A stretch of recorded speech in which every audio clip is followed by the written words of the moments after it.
space in all of us, and we try to fill it with all these things. We try to fill it with drugs, sex, and alcohol, and winning, and trophies, and it just can't fill it, right? And it made me explore a deeper meaning of life. And I actually got Chris's text this morning.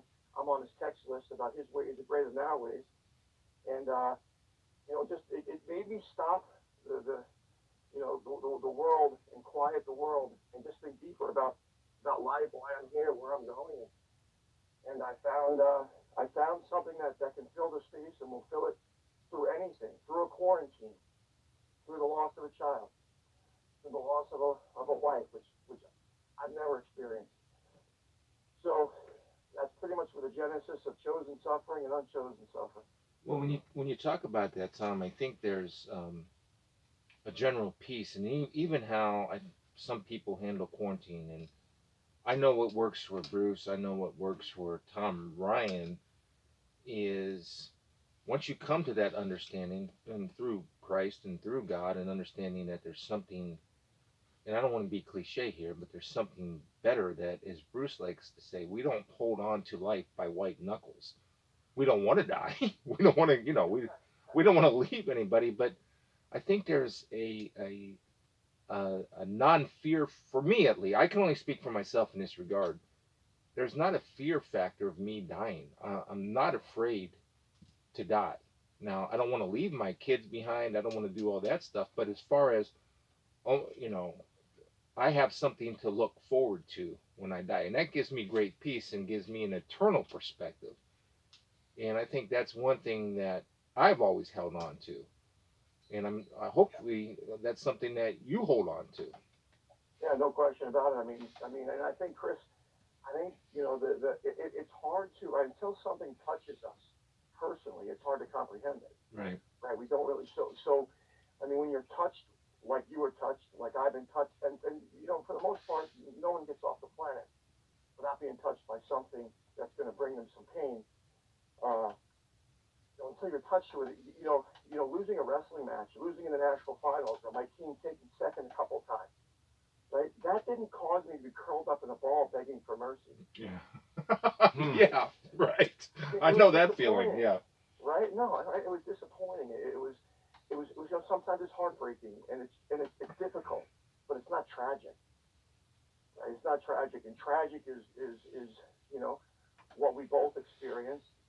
And when you're in that position, you actually quiet the. So our faith is logical. That would be like it's logical. I went through a process of considering chance, pure chance, or pure God. And when we slow the world down enough to measure each and assess each, one has as many data points as the other, and I chose God. Right. It's So it's interesting. real. Yeah. Heaven's real, man. Like heaven's real. Listen, if God never answers another one of my prayers, He's still real. What's that? It doesn't. Nothing can change my mind about the things that I found and the things we know Jesus lived. We know He walked on the earth. We know He resurrected. We know proof He hasn't resurrected. So what do you do with it? You pretend it was. I mean, it wasn't real. Like this conversation never happened. Look, there's data. You find the podcast. There's data. We spoke. We spoke today. 50 years from now, Yeah. you can prove that this. So anyway, that's it for me. Like a lot of people, Chris. Maybe when you were going through your heart, it was like when you needed this to land on. Listen, I didn't need this to land on. I Right. mean, sure, I needed it, but I needed it. If it wasn't true, I wouldn't have landed on it. That's it. So That's the thing that I've experienced with people, and I know you've talked. I mean, you and I have talked about this, and we've had a platform, I guess, to share our individual stories with people, and through writings, and Bruce, of course, helped me write a book called "That's Why I'm Here." But I think it. I want people to get to that sense of acceptance that Tom Ryan and Chris Spielman are at, and that they can see us as hope, because when somebody suffers tragedy, whether it's a loss of a child or loss of a spouse, that sometimes the despair can be so overwhelming. And so I've always tried to consider I don't judge where anybody is, right? We can't do that. But I want to be a vision of that you can come out of this and you can smile again and you can laugh again and you can enjoy life again and you can handle other disappointments in life or other challenges in life with a much better perspective. And I think that's one of the goals that I try to achieve. But what I admire what you did and what I did and what Bruce's did is, and what we're trying to get people that are interested is that, okay, I kind of know what I believe, but why do I believe it? And so you being a competitor challenged yourself on, I need to know why I believe this. So you actually invested in why you believe something, correct? I mean, you're just not going to believe it because somebody tells you. Yeah, right? Yeah, it's so powerful. It's so powerful. And in this book I wrote, I talk about the gap, right? There's a chasm between believing and committing. It's like, there's a big gap between the two. I believe that I believe that, you know, there's an action side needed. Like, look, I kind of always believed there was a God, right? I always believed there Yeah. was something, Right. more. And then I believed it, and until I was hit with something that was so bone aching, painful, I never committed to it. To assess, committed to, committed to the thought of my belief, committed to it, and it caused me in the midst of just heartache to say, look, I'm going to look into this belief. I'm going to assess this belief. I'm going to put some action to this belief, and I committed to it. I mean, because it's real. It would be. I got plenty of guys on my team that believe our system is good, right? We've all been around people that believe. I believe lifting in the morning. I believe this. I believe. Well, how about you commit to it? Right. Mm. There's a big gap between the two, and the loss of Keith caused me to cross the gap, right? And look into it, look into my belief, and be able to say without question, there is no question in my mind that God is real. Tom, and we're talking with Tom Ryan, OSU wrestling coach. That is so powerful. And Chris and I, the mission of our podcast is, we've built an audience over the years of talking sports, and that's something we like. It's good, but our bigger mission when we started this was to hopefully find guys who they want to be better. Your wrestlers want to be better. Sometimes they don't know how, and it's there's this weird dynamic with seeking God that it's kind of uncomfortable to admit that. It's uncomfortable to walk into a church. It's uncomfortable to be transparent. The podcast format in the privacy of your car, mowing the lawn, whatever, gives you the opportunity to do that without other people watching. And we hope we can call men to just maybe be more accountable, be more committed, bridge that chasm. You mentioned what I thought was an awesome word. It's a process, pure choice or pure God. I think you said that was the choice. You knew it was one or the other. Chris and I have talked about that here, and some guys who are maybe doubters. It's hard to get them convinced with the Bible because they're like, well, you're coming at me with something that you're using something I don't believe in to prove something you want me to believe in. So Chris and I've talked about methods where people can investigate and read books like Evidence That Demands a Verdict, Mere Christianity, Lee Strobel's book, The Case for Christ. I was listening to one of the podcasts you did, wrestling podcast, and you talk a lot about books. You're a guy who reads a lot, and you talked about some books, The Four Agreements, and some other books that you've read that have been powerful to you. Can you talk about the process you went through? And was it, I know you dug into the scriptures, but was it just the Bible that convinced you the Bible is real, or was there another book that we could tell people, hey, look into this if you don't want to use the Bible to validate the truth of Christ? Look into this. Is there anything in that process you went through that you could tell men who might be interested but doubtful of the Bible itself? Yeah, man, that's a great question, and I think we're inherently right. People, humans chase two things, right? Two things, either pleasure or pain, right? And until here's the problem, right? Until something touches someone so personally that they want to do something about it, it's hard. It's hard to get them. It's hard to get them to move in a direction. I was hit so. I sat on a bus. I tell a story about. I sat on a bus for almost 10 hours next to a priest in college on the way back from Iowa. Right, he talked about God. I was 20 years old. I was my God. Listen, I knew there was a God, but I wasn't willing to commit to there being a God. When it hit me so hard, the only way I could move forward was to find the answer. Right? And people are busy living, and things are going well for them. Right? So until they're rocked, for whatever reason, most aren't willing to explore. I don't trust anybody, believe anybody that does not have deep studying behind what it is they're talking about. Right? Everyone has an opinion. Right? I chose to go to the University of Iowa because the guy won 26 straight Big Ten titles and 15 national. That's why I went to wrestle for him. He had my trust. Right? I listened to him. Every word he said, I believed him and I acted on it. I committed to it. Right? And that's when progress occurred. Right? Trust is trust precedes progress. Right? So what happened for me was I was in so much pain. Nothing's meant more to me. It was my priceless. 1 hour before I lost my son, my priceless was, hey, my family, winning a national championship at Hofstra, mentoring my guys.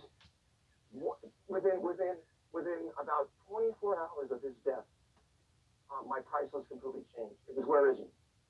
It was where is he? So priceless, right? So precious, its value can't be determined. So precious, its value can't be determined. It meant everything to me. So I started to research people, what they believed that were way smarter than me. I jokingly, I had a 24 in my ACT. I want to go to the guy's mind that had a, give me the guy that had a 35. What does he think? Lee Strobel was one for me because he graduated at Yale Law School, top of Yale Law School. He was an atheist. C.S. Lewis, an atheist. What changed these brilliant minds? Why did they end their, lives and Lee's life over? And Lee is actually writing the foreword of the book for me. I met him. He saved me. I mean, his books, The Case for Christ, The Case for Faith. But the first thing I did was I surrendered. I surrendered to my thinking and said, let me just open my mind to something and learn. And it was all about the pursuit of wisdom first. I wasn't pursuing God. It wasn't like the God's real. That wasn't my journey. My journey was let me pursue wisdom, and I'll take all that wisdom. I looked into evolution. I had 50 DVDs on evolution. When I came home at night from work at Hofstra, I popped in a DVD on evolution. On the way to work, I would listen to Charles Stanley. I would listen to atheists. I would listen to Christians. I explored it all. At the end of the day, I had a piece of paper that had a list of things about chance and a list of things about God and Jesus Christ, and honestly, it was easy. And I think the biggest, yeah. Go ahead. No, go ahead. I think the biggest piece for me, once I got into the Gospel, John, I read John, and what moved me the most, aside from all the facts, I had facts. Right. From Lee Strobel. I mean, he poured his life into studying the facts. Why would I go study I just went to the guy that looked into it. So the ultimate thing for me, and Chris, probably for you and Bruce, it was love. When I read John, I was crying. I remember being upstairs in my bedroom. This was probably a week after we lost our son, who was healthy, no warning signs. He was 5 years old, and it was pure integrity, pure love. It just overwhelmed me. I never felt the love that I felt reading the pages of John. So it was a process, and I think the thing for me, which I just like to end this comment with is, I'm a broken man. Listen, I love Christ. Just because I may not make every decision as perfect, right? I use him as a platform. He's my guiding light. He's the lamp to my feet, right? But I'm a human. I say things I shouldn't say sometimes. I do things I shouldn't do. That has nothing, right? That has nothing. Just ask my wife, right? But has nothing to do with whether he's real or not. There's nothing. The two are unconnected. Right? We know examples are greatest teacher. I want to be a perfect example every time, but I'm not God. I'm Tom, and I'm broken, and I'm flawed. But to connect the fact that there is no God, religion is this or that, is crazy because he's real despite my actions. It's interesting. Wow. That you say you had the moment, right, where you knew it was real, where you had this overwhelming feeling when you're reading John and you're up in your room reading John after a week after your son died, where was kind of that was kind of like not the finality, but kind of like the exclamation point or the justification or the verification, maybe validation that you might have that you needed. And I don't know if that's true or not, but I'll share my story with you that and I don't know if I've told you this or not, Tom, before, but the night that I knew that was in March actually, uh, I had to run Stephanie to the emergency room, and that night we found out that cancer had spread to her brain and inside her spinal fluid. And I had a chat with the doctor afterward, basically saying, you know, it's probably it, right? And Stephanie had such peace about this, right? I didn't, right? I'm in panic mode. So I finally leave the emergency room. I go home and I lay down and I fall asleep for an hour or something. Then I actually had a voice speak to me, and it woke me up. And it wasn't a dream. It actually woke me up. I don't know, Bruce, if you remember us writing about that. I do very well. And it said to me, no matter what, Chris, I promise you, things are going to be okay. Trust me. And ever since I experienced that voice, and like you said, nobody can tell me that there's not a God. Now, you're lucky enough to have the experience of reading John where you felt this overwhelming, unconditional love for you, where it almost feels like I don't have to be Tom Ryan, the perfect father, Tom Ryan, the perfect husband, Tom Ryan, the perfect wrestling coach, right? You don't have to do that. You try. You have a guidepost. You have your gold standard. But for me, it was like this um, fear of how am I going to take care of all these kids? What am I going to do? I mean, this my 30s, or I'll be honest. I mean, I'll be completely honest. My 30s, I don't remember my 30s. My 30s are lost. My 30s were full of worry all the time. When's the next cancer going to hit? So when I woke up with that voice, that changed my life. That I now have that uh, peace that transcends all understanding, which talks about in Philippians 4. So I just think it's interesting that there's this one point that I think God gives us to yeah, you got it.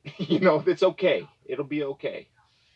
Yeah, I believe in the voice. I mean, I had things happen to me that if someone, they'd be like, listen, man, that's a euphoric emotion or something. Listen, I know it, but all I know is this. I know I was in the darkest place I've ever been in. Oh, Right? And yes. right, we're in the darkest place I've ever been. Right? And I know that he lifted me, he lifted the entire situation. There's no other explanation for it. I could, now, Chris, we have the blessing of double vision. Right? We have the moment we were in, and now we can look back in our lives. I look back on my life, and I look at the scenarios, situations that happened in my life. There's only one explanation to where I am now. And to your point about, I had three other kids. I mean, I had two older boys. One was 11 and one was 8. And my daughter was 3, and they're watching me. They're watching me do CPR on him on the coffee table in the center of our house. And then they're screaming. I had to, so many people that are in a state of heartbreak. They stop living. They just stop living, and all the people around them suffer because if there was no God, I would still have moved forward. To your point, right? I would still listen. These kids want to live a normal life as much as they can. I owe it to them. It's my responsibility, right? So no matter what, you find a way through it. But I don't. I have the gift now, looking back and saying, listen, I don't know if I really would have, not knowing that there's a creator and there's a God and looking into this.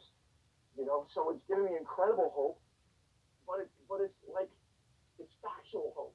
It's not like this, pie in the sky craziness. It's crazy to think that we could actually have formed from nothing. Nothing started this, and now on this beautiful planet, walking around human beings, it's hard to fathom that. To me, it's harder to fathom that there's a God that created it. I mean, it's one or the other, right? One's true, one's false. Yeah.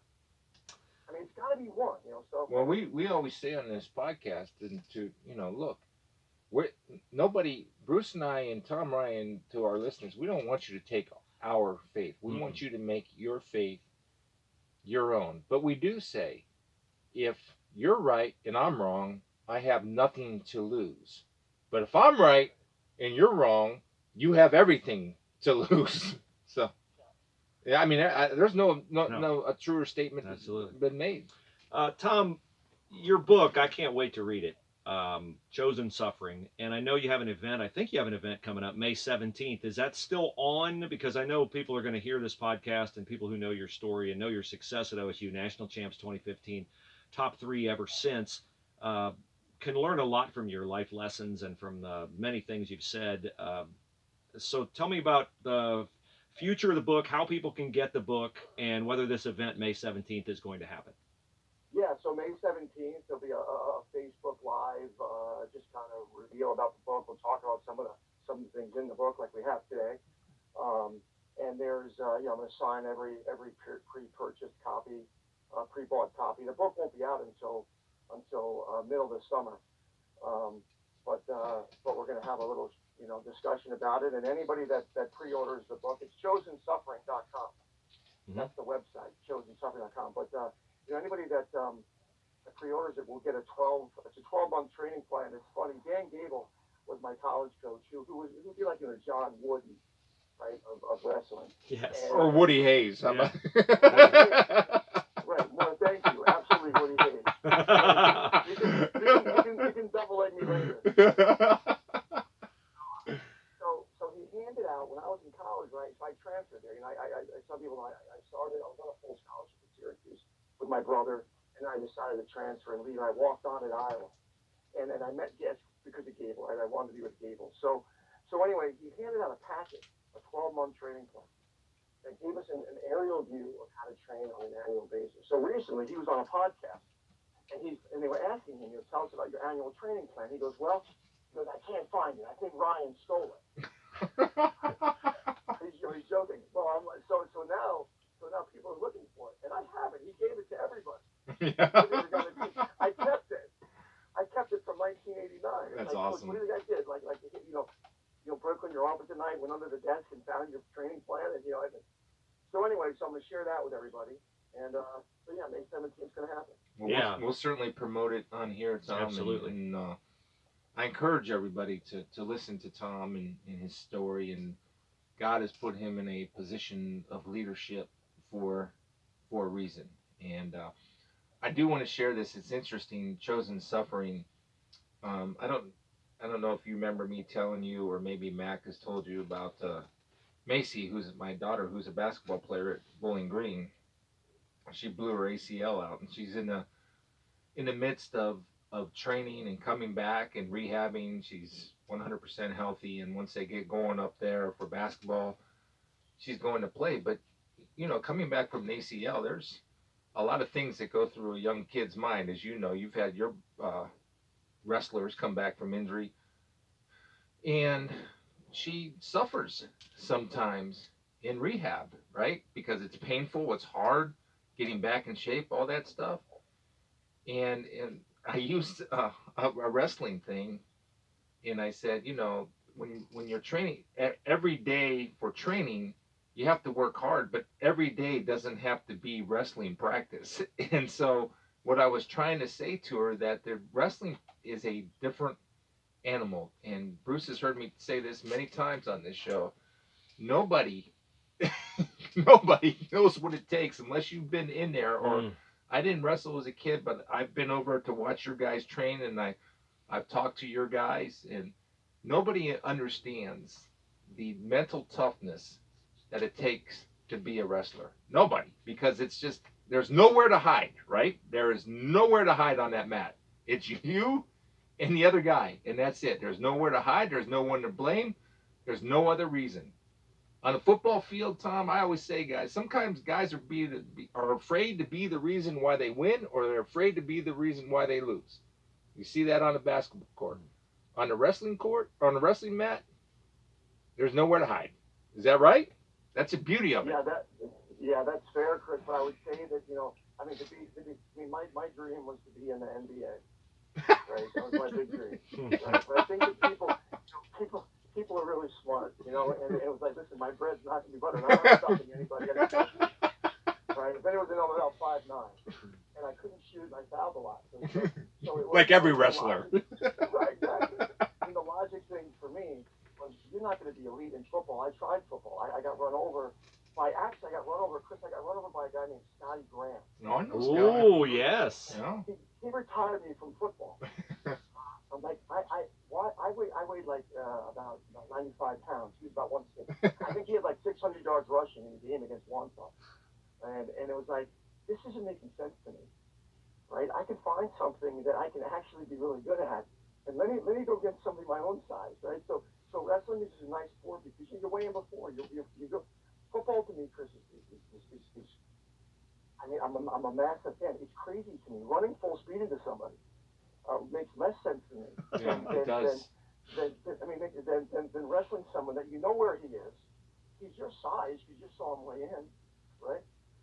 So, but it takes a lot of suffering for sure. Well, yeah, it's suffering, but you're right, because every human instinct tells us not to run into something as hard as we can. Every human instinct tells you not to do that. And so you're right. I agree with that on football, because you have to train yourself to go against your natural survival instincts. Right? That's the beauty of it. Stand up when you hit somebody. I know. It took, well, fortunately, Sonny Spielman, my father, had the vision and had me start doing that stuff from the time I was walking. So, yes, he did see that coming. So, Yeah. Well, Tom, it's been a great pleasure having you on. We really appreciate your time this morning. Your message is extremely inspiring. I can't wait to read the book, Chosen Suffering. The website is chosensuffering.com. Tom Ryan, who's getting the most out of the Ohio State wrestling program, but the wins, while they're great, Yep. secondary to the impact that you're making on not just on your wrestlers, but on everybody who familiarizes themselves with your journey, the things you've overcome, and the inspiration that you offer people. So we can't thank you enough for joining us this morning.